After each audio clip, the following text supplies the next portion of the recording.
रुटी बेलिले खाद्य परिसिले प्रधानमंत्री मोदी। पाटना साहिब गुरुद्वार आसिला लंगर सेवार वीडियो। प्रधानमंत्री नरेंद्र मोदी सोमवार बिहार राजधानी पाटनार प्रसिद्ध हरि मंदिर साहिब गुरुद्वार पहुंची। से गुरुद्वार रे पहुंची सेवा कार्य करछंती। मुंडरे सिख पगड़ी पिंधि से गुरुद्वार रे प्रार्थना करबा सह श्रद्धालुओं को लंगर सेवा प्रदान करछंती। प्रधानमंत्री रुटी बेलिछंती, श्रद्धालुओं को खाइबा को देछंती और सेठाको आसिबा लोकन को साक्षात करछंती। एही क्रम रे तांकर बहु फोटो सामना को आछि जेउथिरे से अलगा अलगा सेवा करुथिबार नजर आछंती। एक फोटो रे प्रधानमंत्री गुरुद्वार किछि रांधुथिबार मध्य नजर आछंती।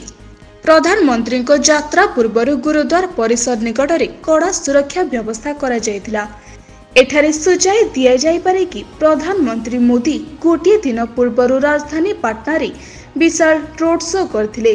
तेबे बिहार रो कोनोसी सहर रे रोड शो करिबारे से होचंदी प्रथम प्रधानमंत्री।